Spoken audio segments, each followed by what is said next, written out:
एस्तरको पुस्तक अध्याय 1। यहाँ वर्णन गरिएका घटनाहरू अहासुरस राजाको पालामा भएका थिए। उनी त्यही अहासुरस थिए जसले भारतदेखि लिएर कुश देशसम्म 127 प्रान्तहरूमाथि राज्य गर्थे। त्यसबेला उनी आफ्नो राजधानी सुसनमा भएको राजसिंहासनमा राजशासन गर्थे। उनका शासनकालको तेस्रो वर्षमा उनले आफ्ना सबै भारदार र अधिकारीहरूलाई एउटा ठुलो भोज दिए। राजकुमारहरू, फारसी र मादी सेनाका प्रतिष्ठित नायकहरू र प्रान्त प्रान्तका मुख्य मानिसहरू उनको सामुन्ने उपस्थित भए। उनले 180 दिनसम्म आफ्ना राज्यका धन सम्पत्ति र आफ्नो रवाफ र ऐश्वर्य प्रदर्शन गरे। ती दिन खत्म भएपछि राजाले आफ्नो राजधानी सुसनका ठुला र साना सबै मानिसहरूलाई ठुलो भोज दिए। त्यो भोज राजाका राजदरबारको बगैँचामा 7 दिनसम्म भइरह्यो। त्यहाँ बगैँचामा सुती कपडाका सेता र नीला पर्दाहरू झुन्डिएका थिए, जो सेता र बैजनी रङका डोरीहरूले सिंगमरमरका खम्बाहरूमा भएका चाँदीका गोलचक्रसित बाँधिएका थिए। त्यहाँ बुट्टा बनाइएका राता, सेता, सिंगमरमरका र अरू मूल्यवान पत्थरहरूले छापिएको फर्समाथि सुन र चाँदीका बस्ने आसनहरू थिए। राजाले एकअर्काबाट भिन्नै भएका सुनका कचौराहरूमा दागमध्ये दिए। राजाले दिएको दागमध्ये राजसी उदारताको प्रशस्ततामा थियो। त्यहाँ कसैलाई जबरजस्तसँग पियाउने नियम थिएन। हरेक मानिसका इच्छाको ख्याल राख्नु भनी राजाले आफ्ना भण्डारका मध्ये टक्र्याउने सबै सेवकहरूलाई हुकुम गरेका थिए। यसबाहेक रानी वस्तीले पनि राजा अहासुरसकै राजमहलमा स्त्रीहरूलाई एउटा ठुलो भोज दिइन्। 7औं दिनमा जब राजा दागमत पिएर मस्त भएका थिए, तब तिनले आफ्नो घरको व्यवस्था मिलाउने 7 जना नपुंसक सेवकहरू अर्थात् महुमान, बिस्था, हर्बोना, बिक्ता, अबगथा, जेथेर र कर्कासलाई मानिसहरू र भारदारहरूका सामु रानी बस्तीको सौन्दर्य देखाउनलाई राजसी शिरपेच पहिरेर ल्याउनु भनी हुकुम गरे, किनभने तिनी असाध्य सुन्दरी थिइन्। तर ती नपुंसकद्वारा दिएको राजाको हुकुम मानेर आउन रानी बस्तीले इन्कार गरिन्। यसले गर्दा राजा अत्यन्त क्रोधित भए। उनी रिसले आगो भए। राजाले यस्तो दुराचरण सम्बन्धी राजसी चलनअनुसार कानुन र न्यायमा पोख्त र ज्ञानी सल्लाहकारहरूसँग सल्लाह लिए। तीमध्ये हालको परिस्थिति बुझ्ने फारस र मादीका 7 जना भारदार कर्सोना, शेथार, अदमाथा, तर्सिस, मेरेस, मर्सेना र ममुकान थिए।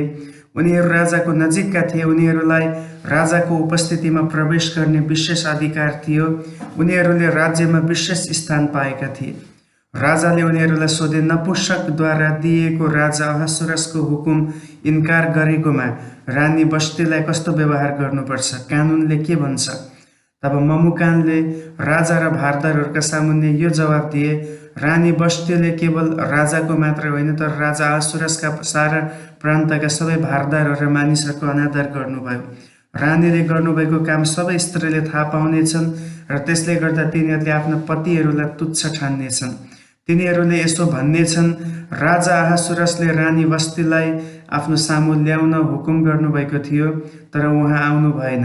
रानीका व्यवहारको विषयमा सुन्ने फारस र मादीका ठुला घरानाका स्त्रीहरूले राजाका सबै भारदारहरूसित आजका दिनको कुरा गर्नेछन् र यसले गर्दा अनादर र अशिष्टताको सीमा रहने छैन। यदि हजुरको इच्छा भए बस्तीले फेरि कहिले राजा अहासुरसको सामुन्ने देखा पर्न नपाउन् भन्ने हजुरबाट एउटा राजकीय उर्दी निकाली बक्सियोस् र त्यो फरिसी र मादीहरूको ऐनमा कहिले रद्द नहुने गरी लेखियोस्। अनि राजाले उहाँको सट्टामा उहाँभन्दा अझै योग्यकी स्त्रीलाई रानीको स्थान दिइबक्सियोस्। यसरी जब यो राजकीय उर्दी राज्यको चारैतिर सुनिन्छ, तब ठुला र साना दर्जाका सबै स्त्रीहरूले आफ्ना पतिहरूको आदर गर्नेछन्। ममुकानको सल्लाहलाई भारदारहरू सबैले असल ठाने र तिनको प्रस्ताव राजाले स्वीकार गरे। तब हरेक मानिस आफ्नो घरको मालिक भएर आफ्नो सबै परिवारमाथि अधिकार चलाओस् भनेर राज्यको चारैतिर हरेक प्रदेशमा आफ्नो आफ्नो लिपि बमोजिम र हरेक जातिलाई आफ्नो आफ्नो भाषामा पत्रहरू पठाइए। एस्तर अध्याय 2। पछि जब राजा अहासुरसको रिस मर्यो, तब उनलाई रानी बस्ती र तिनले गरेको कामको विरुद्धमा निकालेको उर्दीको सम्झना भयो। यसैले राजाका निज सेवकहरूले भने, हजुरको निम्ति सुन्दरी कन्या केटीहरू खोजी बक्सियोस्। हजुरले आफ्नो राज्यका सबै प्रान्तहरूबाट यी सबै सुन्दरी युवती कन्या केटीहरूलाई राजधानी सुसनको महिला गृहमा ल्याउनलाई उच्च कर्मचारीहरू खटाइ बक्सियोस्। तिनीहरूलाई महाराजाका स्त्रीहरूका जिम्मावाल नपुंसक हेगेको जिम्मामा दिइबक्सियोस्। सिङ्गार पटारका वस्तुहरू तिनीहरूलाई दिउन्। जुन युवती महाराजाको दृष्टिमा ग्रहणयोग्य हुनेछ तिनैलाई बस्तीको सट्टामा रानी तुल्याइ बक्सियोस्। यो सल्लाह राजालाई मन पर्यो। उनले त्यही बमोजिम गरे। राजधानी सुसनमा मोर्दकैका नाउँका एक यहुदी थिए। उनी याइरका छोरा शिमीका नाति र किसका पनाति बेन्यामिनको कुलका थिए। जुन किस चाहिँ बेबिलोनका राजा नबुकदनेस्सरले यरुसलेमबाट यहुदाका राजा यहोयाकिनसँग कैदमा लगेकाहरूमध्ये एक थिए। मोर्दकैले आफ्ना काकाकी छोरी हदस्सा अर्थात् एस्तरलाई धर्मपुत्री बनाएका थिए। एस्तरका मातापिता थिएनन्। तिनी राम्री र सुन्दरी थिइन्। तिनका मातापिताको मृत्युपछि मोर्दकैले तिनलाई आफ्नै छोरी जस्तै गरी पालेका थिए। जब राजाको हुकुम र उर्दी प्रसार भयो र हेगेको जिम्मामा दिनलाई धेरै ठिटीहरू राजधानी सुसनमा ल्याइए, तब एस्तर पनि स्त्रीहरूका जिम्मावाल हेगेको जिम्मामा दिन राजमहलमा लगिन्। तिनलाई देखेर त्यो नपुंसक खुसी भयो र एस्तरले त्यसबाट विशेष निगाह पाइन्। त्यसले तिनलाई तुरुन्तै खुसीसित सिङ्गार पटारका सामग्री र विशेष किसिमका खानेकुराको भाग जुटाइदियो।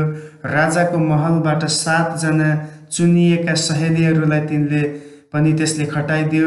स्त्रीहरू बस्ने घरमा तिनलाई र तिनका सहेलीहरूलाई विशेष सुविधा पनि दिइयो। एस्तरले आफ्नो घराना र जातिको विषयमा कसैलाई बताएकी थिएनन्, किनभने त्यसो गर्न मोर्दकैले तिनलाई मनाही गरेका थिए। एस्तरलाई के कसो हुँदैछ सो जान्न मोर्दकै दिनहुँ महिला गृहको आँगनबाट भएर जाने गर्थे। 6 महिना मुर्राको तेल दलेर र 6 महिना अत्तर र सिङ्गारका वस्तुहरूले सिङ्गारी दिएर र स्त्रीहरूलाई तयार हुने तोकिएको पुरा समय 12 महिना थियो। समय पुरा भएपछि अहासुरस राजा कहाँ जाने हरेक युवतीको पालो आउँथ्यो। कुनै युवती घरबाट राजाको महलमा जाँदा त्यसले मागेको जेसुकै थोक त्यसलाई लान दिइन्थ्यो। बेलुका त्यो महलभित्र जान्थे र बिहान उपपत्नीहरूको जिम्मावाल राजाको नपुंसक शासगजको अधीनमा रहन महिला गृहको अर्को भागमा फर्केर जान्थे। राजाले आफ्नो इच्छा प्रकट गरेर त्यसको नाउँ काढिकन नबोलाउन्जेल त्यो फेरि राजा कहाँ जान पाउँदिनथे। जब मोर्दकैकी धर्मपुत्री उनका काका अबिहेलकी छोरी एस्तरको राजा कहाँ जाने पालो आयो, तब तिनले स्त्रीहरूको जिम्मावाल राजाको नपुंसक हेगेले सल्लाह दिएका कुरा बाहेक अरू केही लगिनन्। तिनलाई देख्ने सबैलाई एस्तरले मोहित गराइन्।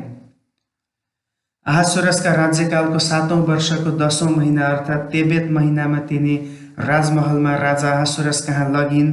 राजालाई अरू सबै स्त्रीहरूभन्दा एस्तरलाई नै मन पर्यो अनि राजाले अरू कन्या केटीहरूभन्दा तिनलाई निगाह र स्वीकृति देखाए। उनले तिनको शिरमा राजकीय शिरपेच लगाइदिएर बस्तीको सट्टामा तिनलाई आफ्ना रानी तुल्याए।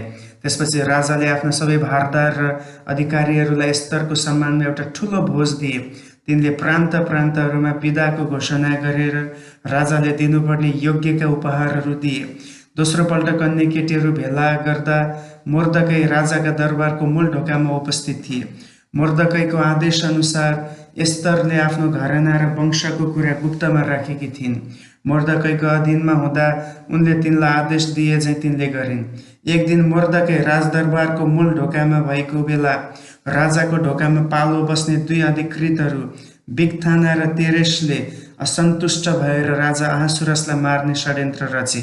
यो कुरो मोर्दकैले थाहा पाएर रानी एस्तरलाई भनिदिए। रानीले मोर्दकैको नाउँ लिएर राजालाई सो कुरा बताइदिन्।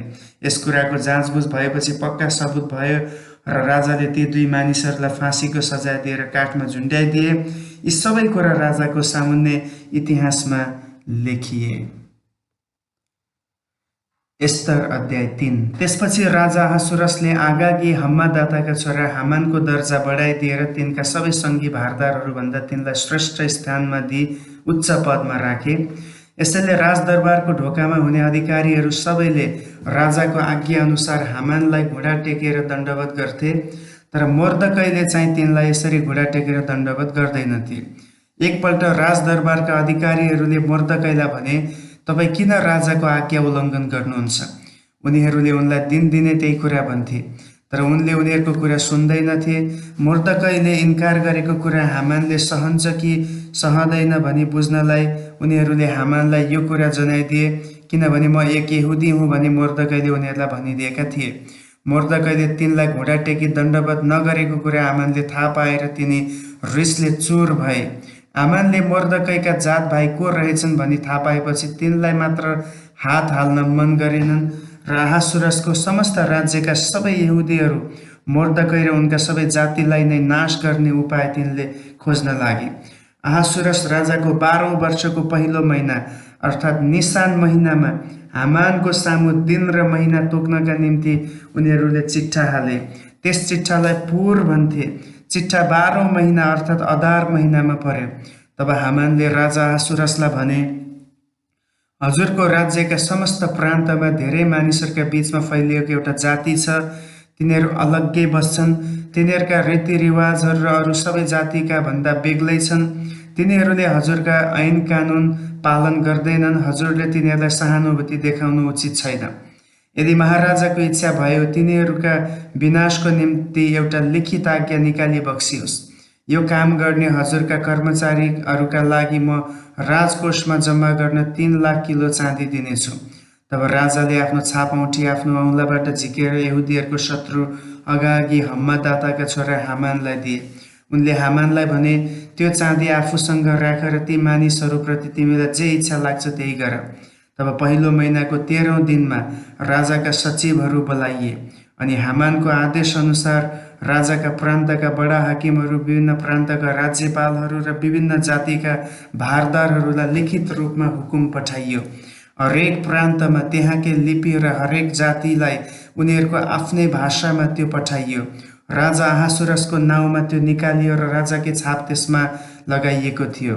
यसरी अदार भन्ने 12औं महिनाको 13औं दिनमा समस्त यहुदीहरूलाई जवान, बुढा, स्त्री, बालबालिकाहरू सबैलाई नाश गर्ने, मार्ने र तिनीहरूको नाउँ निशानै मेटिदिने अनि तिनीहरूका सम्पत्ति लुट्ने हुकुम राज्यका सारा प्रान्तहरूमा राजकीय दूतहरूद्वारा पठाइयो। त्यस दिनको निम्ति तयार हुनु भनी त्यो लिखित आज्ञाको एउटा नकल उर्दीको रूपमा हरेक प्रान्तमा घोषणा गरेर सबै मानिसहरूलाई प्रचार गर्नु थियो। राजाको आज्ञामा ती राजकीय दूतहरू चाँडोभन्दा पनि चाँडो जान पठाइए। त्यो उर्दी राजधानी सुसनमा पनि प्रसार गरियो। त्यसपछि राजा र हामान पिउन बसे, तर सुसन सहरमा चाहिँ हलचल मचियो। आमेन। एस्तर अध्याय 4। यी सबै कुरा सुनेर मोर्दकैले आफ्नो लुगा च्याते अनि भाङ्रा र खरानी लाएर चर्को स्वरले विलाप गर्दै सहरका चारैतिर गए। उनी राजमहलका मूल ढोकासम्म मात्र गए, किनभने भाङ्रा लाएको कुनै पनि मानिस मूल ढोकाबाट भित्र जान पाउँदैनथ्यो। राजाको आज्ञा र उर्दी पुगेको हरेक प्रान्तमा यहुदीहरूका बीचमा उपवास, रुवाबासी, शोक र विलाप भयो। तिनीहरूमध्ये धेरैजना भाङ्रा लाएर खरानीको ओछ्यानमा बसे। जब एस्तर रानीका चाकर्नी र नपुंसकहरूले आएर तिनलाई यो कुरा बताइदिए, तब तिनी व्याकुल भइन्। भाङ्रा फुकालेर लुगा लगाइन् भनी तिनले मोर्दकैको निम्ति लुगा पठाइदिन्, तर तिनले ती ग्रहण गर्न मानेनन्। तब एस्तरले आफ्नो सेवामा खटाइएको राजाको एक नपुंसक हताकलाई बोलाइ पठाएर मोर्दकैलाई के दुःख परेर किन त्यसो गरेको भनी मोर्दकैसित सोध्न हुकुम गरी पठाइन्। हताक राजमहलको अगाडि भएको सहरको खुल्ला चौकमा मोर्दकै कहाँ गए। मोर्दकैले आफूलाई के कसो भएको छ ती सबै कुरा र हामानले यहुदीहरूलाई नाश गर्नका निम्ति कति पैसा राजकोषमा दिएको छ सो पनि हताकलाई बताइदिए। र मोर्दकैले त्यस विषयमा एस्तरलाई भनिदिन् र राजा कहाँ गएर निगाह प्राप्त गरेर आफ्नो जातिको निम्ति बिन्ती चढाउन भनी अनुरोध गरी सुसनमा तिनीहरूको सत्यनाशको लागि निकालिएको राजाज्ञाको एउटा नकल पनि एस्तरलाई देखाउन भनी पठाइदिए। हताकले एस्तर कहाँ गएर मोर्दकैले भनेका कुरा बताइदियो अनि तिनले हताकद्वारा फेरि यो समाचार दिएर पठाइन्, राजाका सबै अधिकारीहरू र प्रान्तका सारा मानिसहरूलाई यो कुरा विदितै छ कि यदि कुनै पुरुष वा स्त्री राजाको हुकुम बिना राजाको उपस्थितिमा भित्री दरबारमा पस्छ भने त्यसको निम्ति एउटै मात्र कानुन यही छ कि राजाले आफ्नो सुनको राजदण्ड पसार्नु भएन भने त्यो मारिनेछ, अनि सुनको राजदण्ड पसार्नु भयो भने मात्र त्यो बाँच्नेछ। म आफैलाई पनि राजा कहाँ जाने हुकुम नभएको 30 दिन भइसक्यो।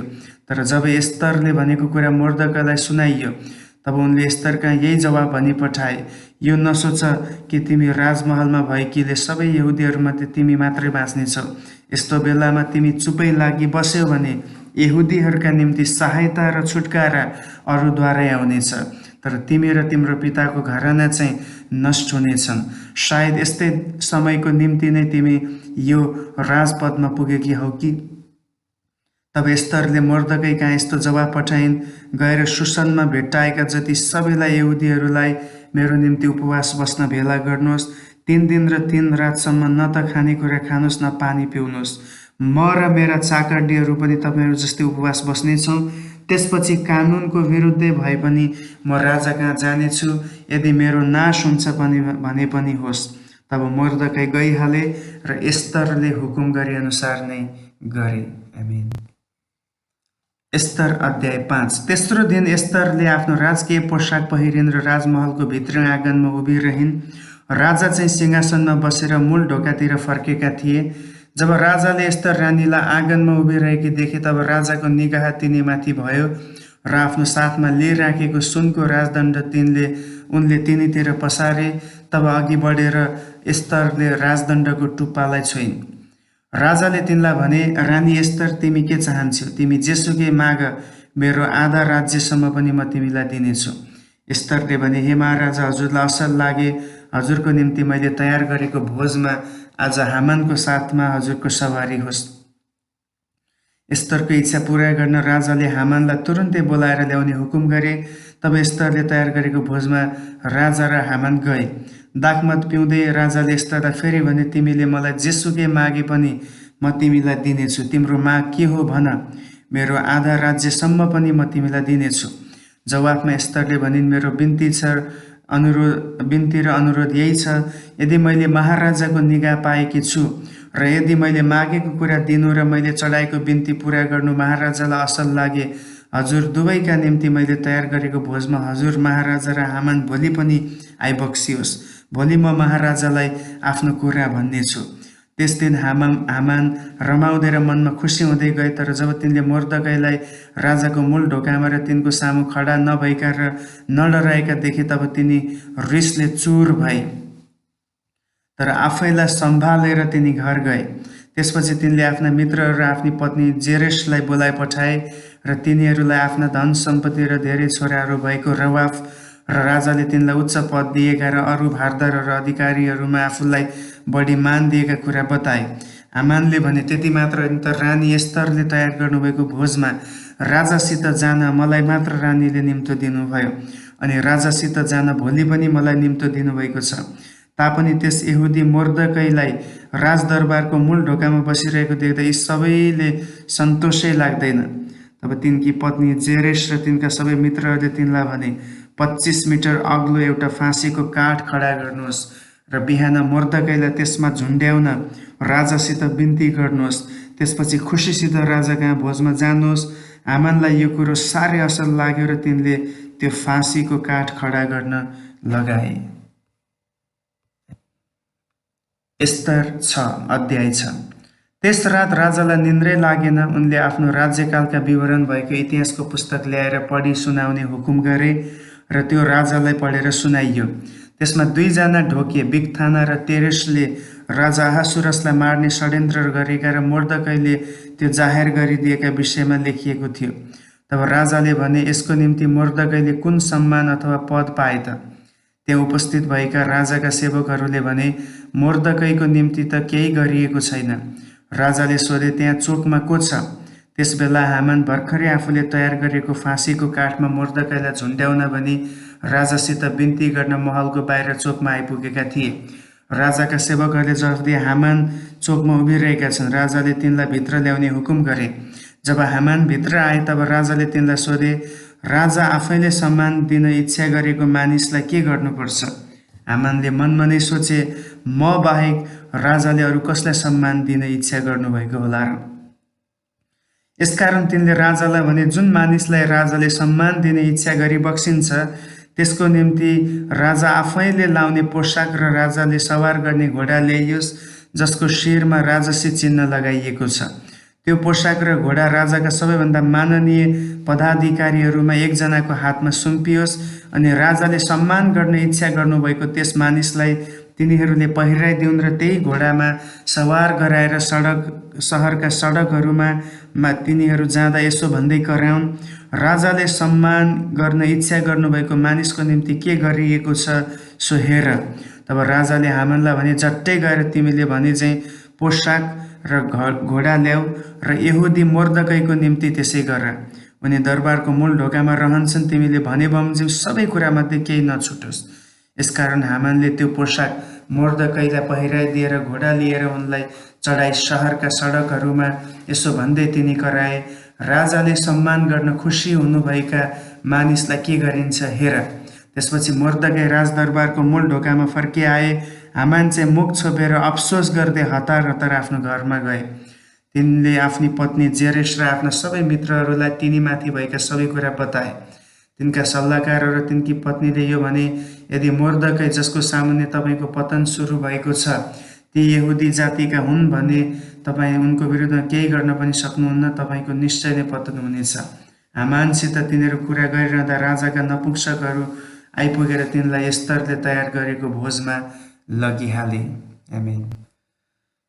एस्तर अध्याय 7। तब राजा र हामान रानी एस्तरसित भोज गर्न गए।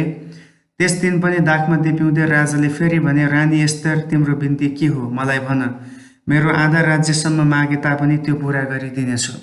तब रानी एस्तरले जवाब दिइन्, यदि मैले महाराजाको निगाह प्राप्त गरेकी छु र हे राजा, यदि महाराजाको मर्जी भए बिन्ती यही छ कि मेरो आफ्नो ज्यान र मेरो जातिको ज्यान जोगाइ बक्सियोस्, किनभने म र मेरो जाति नाश गरिन, मारिन र नाउँ निशानी मेटिनलाई बेचिएका छौँ। यदि हामी पुरुष र स्त्री सबैलाई दासत्वमा बेच्ने कुरो मात्र भएको भए त म चुपै लागिरहने थिएँ, किनभने त्यति मात्र कुराले म महाराजालाई झिजो गर्नु न्यायसङ्गत हुने थिएन। राजा अहासुरसले एस्तर रानीलाई भने, यस्तो काम गर्न आँट गर्ने मानिस कहाँ छ, त्यो को हो? एस्तरले भनिन्, त्यो विरोधी र शत्रु यही दुष्ट हामान हो। तब राजा र रानीको सामुन्ने हामान डरले अवाक भए। तब राजा रिसले चुर भएर उठेर मध्य पिउन छोडेर महलको बगैँचामा गए। तर हामान चाहिँ राजाले मनमनै तिनलाई सत्यनाश गर्ने निश्चय गरिसकेका छन् भन्ने तिनले बुझे। रानी एस्तरसँग प्राणदानको लागि बिन्ती चढाउन भनी आफू बसेकै ठाउँमा उभिरहे। राजा बगैँचाबाट भोज गर्ने कोठामा फर्केर आएकै बेला हामान चाहिँ एस्तर ढल्किरहेको पलङको छेउमा पसारो परिरहेका थिए। तब राजाले आश्चर्यचकित भएर कराए, के रानी यहाँ मसँग हुँदा पनि यसले बलात्कार गर्न चाहन्छ? राजाको मुखबाट यो कुरो निस्कने बित्तिकै तिनीहरूले हामानको मुख छोपे।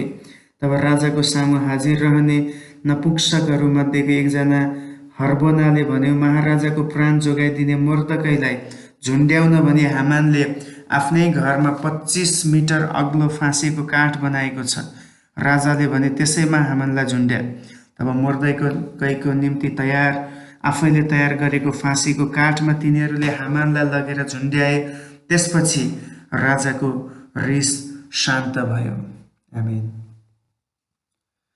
एस्तर अध्याय 8। त्यसै दिन राजा अहासुरसले यहुदीहरूको शत्रु हामानका घर र जग्गा जमिन एस्तरलाई दिए। अनि एस्तरले मोर्दकै तिनको आफ्नै पर्छ भनेकी हुनाले मोर्दकै राजाको उपस्थितिमा हाजिर भए। तब राजाले हामानबाट लिएको छापौठी फुकालेर मोर्दकैलाई उपहार स्वरूप दिए। एस्तरले मोर्दकैलाई हामानको घर र जग्गा र जमिनको जिम्मा दिइन्। फेरि एस्तरले रुँदै राजाको पाउमा परेर आगागी हामानले यहुदीहरूका विरुद्धमा गरेको दुष्ट योजना टारिदिन भनी बिन्ती चढाइन्। राजाले एस्तरसित सुनको राजदण्ड पसारे। तिनी उठिन् र राजाको सामु खडा भएर उभिन्।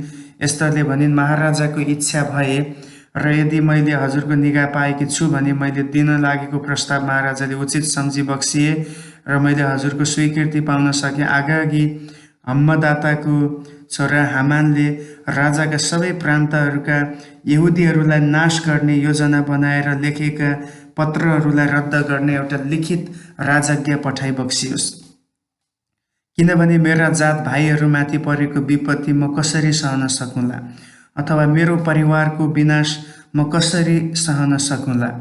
राजा अहासुरसले रानी एस्तर र यहुदी मोर्दकैलाई भने, त्यसले यहुदीहरूलाई नाश गर्ने प्रयत्न गरेको हुनाले मैले हामानको सम्पत्ति एस्तरलाई दिएको छु र त्यो चाहिँ फाँसीको काठमा झुन्ड्याइयो। अब यहुदीहरूका पक्षमा तिमीहरूलाई उचित लाग्ने एउटा अर्को राजउर्दी मेरो नाउँमा निकाल, त्यसमा राजकीय मोहर लगाऊ, किनभने राजाको नाउँमा लेखिएको राजकीय मोहर लगाइएको लिखित पत्र रद्द गर्न सकिँदैन। त्यसपछि तेस्रो महिना अर्थात् सिवान महिनाको 23औं दिनमा राजाका सचिवहरू बोलाइए। मोर्दकैले यहुदीहरूलाई दिएको हुकुम बमोजिम भारतदेखि कुश देशसम्मका 127 प्रान्तका बडा हाकिमहरू, राज्यपालहरू र भारदारहरूका निम्ति हरेक प्रान्तलाई आफ्नो लिपि अनुसार र हरेक जातिलाई आफ्नै भाषामा र यहुदीहरूलाई पनि आफ्नै लिपि र भाषामा एउटा लिखित राजाज्ञा निकालियो। मोर्दकैले त्यो उर्दी राजा अहासुरसको नाउँमा लेखेर त्यसमा राजकीय मोहर लगाए। त्यो उर्दी राजकीय अस्तबलका घोडाहरूमा सवार भएर समाचार वाहकहरूद्वारा पठाइयो। यस राजउर्दीमा राजाले हरेक सहरमा यहुदीहरूलाई सङ्गठित भएर आफ्नो रक्षा गर्न र तिनीहरूलाई आक्रमण गर्ने कुनै पनि जाति वा प्रान्तका सशस्त्र सेनाहरू जसले तिनीहरूका स्त्रीहरू र बालकहरू समेत आक्रमण गर्छन्, उनीहरूलाई एकै दिनमा अर्थात् 12औं महिनाको वा अदार महिनाको 13औं दिनमा नाश गर्न, मार्न र नाउँ निशानी मेटिदिन अनि अहासुरस राजाका सबै प्रान्तभरि नै उनीहरूका अधिकारीहरूको जग्गा जमिन लुट्न भनी मन्जुरी भयो। यस आज्ञापत्रको एउटा नकल हरेक प्रान्तमा उर्दीको रूपमा निकालिने र सारा मानिसहरूका बीचमा प्रचार गरिने भयो। यहुदीहरू चाहिँ त्यस दिनमा आफ्ना शत्रुहरूमाथि साटो लिनका निम्ति तयार रहन् भन्ने यो आज्ञापत्र निकालिएको थियो। यसैले ती समाचार वाहकहरू राजकीय घोडाहरूमा सवार भएर राजाको जरुरी उर्दी चाँडै लैजान पठाइए। यो उर्दी राजधानी सुसनमा पनि निकालियो। तब मोर्दकै नीलो र सेतो राजकीय पोसाक र ठुलो सुनको मुकुट पहिरेर मलमलको बैजनी वस्त्र लगाएर राजाको उपस्थितिबाट निस्के अनि समस्त सुसन सहरले खुसी र आनन्द मनायो। यहुदीहरूका निम्ति चाहिँ त्यो दिन आनन्द र खुसी, प्रसन्नता र इज्जतको दिन भयो। उर्दी पुगेको राजाको हरेक प्रान्त र हरेक सहरमा यहुदीहरूका निम्ति आनन्द र हर्ष, भोज र उत्सवको दिन भयो। अनि अरू जातिका धेरै मानिसहरू यहुदी भए, किनभने यहुदीहरूको डर तिनीहरूमाथि परेको थियो। एस्तर अध्याय 9। 12औं महिना अर्थात् अदार महिनाको 13औं दिनमा राजाको उर्दी पुरा गरिने दिन आइपुग्यो। त्यही दिन यहुदीहरूका शत्रुहरूले तिनीहरूलाई आफ्नो अधीनमा पार्ने आशा गरेका थिए, तर त्यसको विपरीत तिनीहरूलाई घृणा गर्नेहरूलाई यहुदीहरूले अधीन गर्ने दिन भयो। त्यस दिन तिनीहरूको सत्यानाश गर्न खोज्नेहरूमाथि आक्रमण गर्न राजा अहासुरसका सबै प्रान्तका सहरहरूमा यहुदीहरू सङ्गठित भएका थिए। तिनीहरूलाई कसैले विरोध गर्न सकेन, किनभने अरू सबै जातिका मानिसहरूमाथि तिनीहरूको डर परेको थियो र मोर्दकैको डर तिनीहरूमाथि भएकोले गर्दा प्रान्तका सबै भारदारहरू, बडा हाकिमहरू, राज्यपालहरू र राजकीय अध्यक्षहरूले यहुदीहरूलाई सघाए। राजदरबारमा मोर्दकै एक प्रमुख व्यक्ति भए र उनी झन शक्तिशाली भए र उनको ख्याति सबै प्रान्तहरूमा फिँजियो। यसरी यहुदीहरूले आफ्ना सबै शत्रुहरूलाई ठुलो मारकाट र विनाश गरेर तरबारले मारे। आफूलाई घृणा गर्नेहरूमाथि तिनीहरूले आफू खुसी गरे। राजधानी सुसनमा यहुदीहरूले 500 पुरुषहरूलाई मारेर नाश गरे। तिनीहरूले पर्सनदाता, दलफोन, अस्पाता, पोराता, अदलिया, अरिदाता, पर्मसता, अरिसै, अरिदै र बैजाता, हम्मादाताको छोरा यहुदीहरूको शत्रु हामानका यी 10 जना छोराहरूलाई पनि मारे, तर तिनीहरूले लुटपिटमा हात लगाएनन्। त्यसै दिन राजधानी सुसनमा मारिएकाहरूको सङ्ख्या राजालाई सुनाइयो। राजाले रानी एस्तरलाई भने, राजधानी सुसनमा यहुदीहरूले 500 मानिसहरूलाई र हामानका 10 जना छोराहरूलाई मारेर नाश पारेका छन्। राजाका अरू प्रान्तहरूमा तिनीहरूले के गरे होलान्? अझ भन, तिम्रो अरू बिन्ती के छ? त्यो तिमीलाई दिनेछु। तिमी के चाहन्छौ त्यो स्वीकार गरिनेछ। एस्तरले उनलाई जवाब दिइन्, महाराजाको इच्छा भए राजाको उर्दी अनुसार भोलि पनि यसै गरी सुसनमा यहुदीहरूले गर्न पाउन् भन्ने मन्जुरी दिइबक्सियोस् र हामानका ती 10 जना छोराहरूका लास फाँसीको काठमा झुन्ड्याइन्। तब त्यसो गर्ने राजाले हुकुम दिए। सुसनमा उर्दी निकालियो र हामानका 10 जना छोराहरूका लास फाँसीको काठमा झुन्ड्याइए। अदार महिनाको 14औं दिनमा यहुदीहरू फेरि सङ्गठित भएर सुसनमा 300 जना मानिसहरूलाई मारे, तर तिनीहरूले लुटपिटमा हात लगाएनन्। यसै बीचमा राजाका प्रान्तहरूका बाँकी यहुदीहरू आफूलाई रक्षा गर्न र आफ्ना शत्रुहरूबाट बचुन् भनी सङ्गठित भएका थिए। तिनीहरूले 75,000 जनालाई मारे, तर तिनीहरूले लुटपिटमा हात लगाएनन्। यो चाहिँ अदार महिनाको 13औं दिनमा गरियो अनि 14औं दिनमा तिनीहरूले विश्राम लिए। त्यो दिन एक चाड र हर्षको दिन मनाइयो।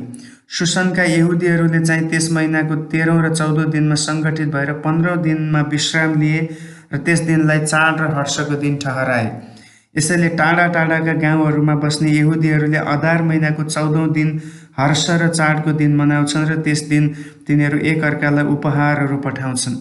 मोर्दकैले यी कुरा लिखित रूपमा प्रतिवेदन गरे र राजा अहासुरसका समस्त प्रान्तहरूका टाढा र नजिकका सबै यहुदीहरूलाई उनले यस्तो लेखेर पत्रहरू पठाए कि वर्षेनी अदार महिनामा 14औं र 15औं दिन आफ्ना शत्रुहरूदेखि विश्राम पाएका समय झैँ र तिनीहरूका निम्ति शोकबाट हर्ष र विलापबाट उत्सवमा परिवर्तन भएको महिना झैँ मनाउनलाई स्थापित गरे। तिनीहरूले ती दिन चाड र वर्ष एकअर्कालाई खानेकुराको सौगात पठाउने र गरिबहरूलाई उपहार दिने दिन झैँ मनाउनुपर्छ भनी उनले लेखे। यसै कारण मोर्दकैको पत्र अनुसार सुरु गरेको रीति कायम राख्नलाई यहुदीहरू सहमत भए। यो तिनीहरूले यसकारण गरे किनभने सबै यहुदीहरूको शत्रु अगागी हम्मदाताको छोरा हामानले यहुदीहरूलाई नष्ट पार्ने हेतुले षड्यन्त्र रचेर कुनै एउटा दिनको लागि चिट्ठा हालेको थियो। त्यसलाई पुर भनिन्थ्यो। तर जब यो षड्यन्त्र राजा कहाँ जाहेर भए तब यहुदीहरूका विरुद्धमा हामानले रचेको त्यो खराब योजनालाई त्यसकै शिरमा राख्न र त्यो र त्यसका छोराहरूलाई फाँसीको काठमा झुन्ड्याउन राजाले लिखित हुकुम निकाले। त्यसै कारण यी दिनहरूलाई पुर शब्दअनुसार पुरिम भनिन्थ्यो। त्यस पत्रमा लेखे अनुसार र त्यस विषयमा तिनीहरूले देखेका र अनुभव गरेका कुराले गर्दा यहुदीहरूले आफ्ना सन्तानहरूका र तिनीहरूसँग मिल्नेहरू सबैका पक्षमा यी 2 दिनलाई वर्षेनी निर्दिष्ट रीति बमोजिम र ठहराएको समयमा मनाउनुपर्छ र पुस्तौँसम्म हरेक घरानाले हरेक प्रान्त र सहरमा यहुदीहरूका बीचमा पुरिमका दिनहरू मान्नै पर्छ र तिनको सम्झना तिनीहरूका सन्तान दर सन्तानहरूमा कहिले नरोकियोस् भनी तिनीहरूले ठहराए। तब अबिमेहेलकी छोरी रानी एस्तर र यहुदी मोर्दकैले पुरिम विषयमा दोस्रो पत्र पूर्ण अधिकारसहित लेखे। यहुदी मोर्दकै र रानी एस्तरले यहुदीहरूका निम्ति उर्दे दिए चाहिँ पुरिमका यी दिन तिनका ठहराएको समयमा मान्न बाध्य तुल्याउँदै राजा अहासुरसका 127 प्रान्तहरूमा शान्ति र सुरक्षाको शुभकामना प्रकट गर्दै सबै यहुदीहरूलाई पत्रहरू पठाए। त्यसै गरी यहुदीहरूले आफ्नै निम्ति र आफ्ना सन्तानहरूका निम्ति उपवास र विलापका नियमहरू तोकिदिए। पुरिमको निम्ति यी नियमहरू एस्तरको उर्देले पक्का गराइए र ती विवरण लिखित रूपमा पुस्तकमा लेखेर राखिए। आमेन। एस्तर अध्याय 10। राजा अहासुरसले आफ्ना साम्राज्यभरि समुद्रको किनारका देशहरूसम्म कर तिर्न लगाए। राजाका अधिकार र शक्तिका कार्यहरू तिनले मोर्दकैमाथि बक्सेका सम्मानहरू मादी र फारसका राजाहरूको इतिहासमा लेखिएका छन्। यहुदी मोर्दकै राजादेखि दोस्रो दर्जा मुनि थिए। उनी यहुदीहरूमा एक अति गौरवशाली मानिस भए र आफ्ना स्वदेशी यहुदी दाजुभाइहरूका बीचमा उनी लोकप्रिय भए किनभने उनले आफ्ना मानिसहरूको हित गरेर सारा यहुदीहरूका भलाइको निम्ति बोले। आमेन।